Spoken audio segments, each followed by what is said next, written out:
Welcome back. This channel is geared toward young men who find today's society confusing. Previously, I discussed the new checklist of life and what it means to think power first. In this episode, I want to give an overview of how I think men unknowingly surrender power. Without even realizing that they are doing it, most young boys and men surrender power. I'm going to give a list of ways that men do this and then elaborate them in future videos. For now, I want men to think about obtaining power and, more importantly, not surrendering power. It is a change in thinking that I believe will be very beneficial to men once they understand and implement it in their lives. This first slide on ways men surrender power. The first thing is getting a female pregnant. If a male gets a female pregnant, they're in line for child support, and that really takes away their power for a long period of time. Second is willful ignorance, and I want to lump that with intellectual laziness and surrendered thinking. Those three are kind of very similar, a little different, and I'll explore that later. And it goes into just not using your mind as you should. And next is poor custodianship of health. If you are not healthy as a man, you lose power. So it is in your best interest to try to learn about health and be healthy. Next is poor personal presentation. This is how you look. It's beyond not being a slob, but your personal presentation can have a very effect on your power. It can increase it or decrease it.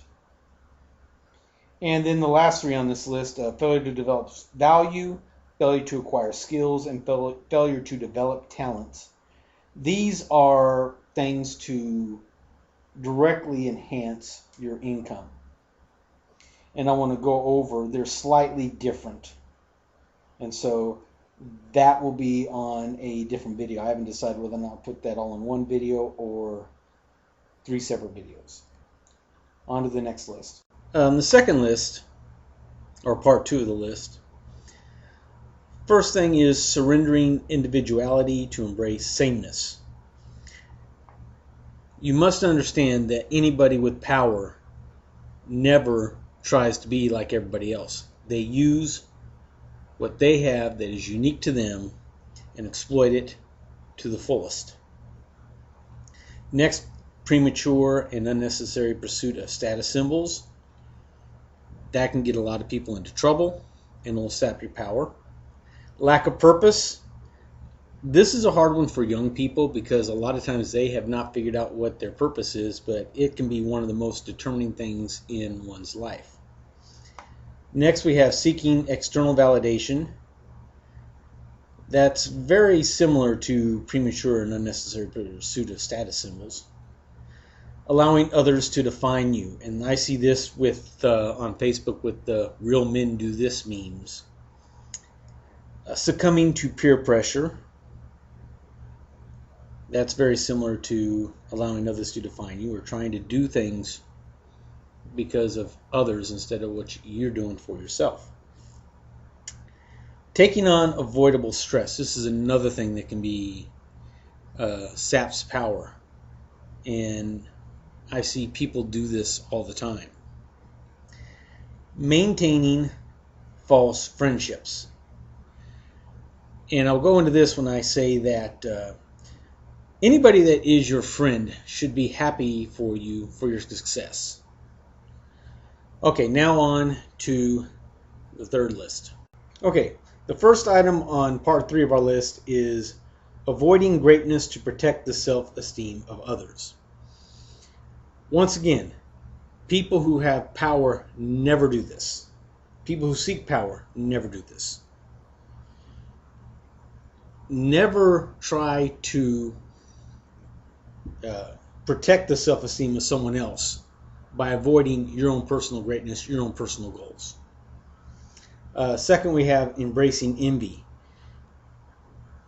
If you are envious of others, it's going to take away your power because you're not going to concentrate on what you're supposed to do for you. Lack of vision, very similar to lack of purpose, but a little bit different. Limiting options. And I use this when I talk with students in math and they say, why do we have to do this? Well, there are fields that require a good mathematical foundation, and they're not just math, but there's other ways that one can limit options for oneself. Lack of self-discipline, that is another way that one can limit the power of oneself. I've been guilty of this myself. Lack of class. This is someone with class will have more power than someone that does not have any class. There are doors open to one with class, and people will respect one with class. Not being able or being in a position to walk away. In negotiations, I had a negotiation class in college I went to, and it's the one that can walk away has the most power. So you're not always going to be in this position, but try to put yourself in this position as much as possible to where then it's a way to negotiate from a position of strength and power. And finally, getting married. Once again, I want to reference Dr. Helen Smith's book, Men on Strike, and she says in that when men get married, they actually lose a lot of power. So that's something to be very, very careful of, and I discussed in my earlier videos. Future videos will go more in depth. Hopefully it is understood that power can be ignorantly surrendered. This list is not all the ways that power can be surrendered, but these are the ones that I have thought of, and it is quite a lengthy list. I plan to give each item on this list its own video. However, some of these items might be grouped together because they are similar in nature. I also might make videos about some ways men surrender power that I have not thought of yet. In the meantime, think about this list and be aware of how you might be surrendering power in your life. Be sure to subscribe to this channel, and thanks for listening.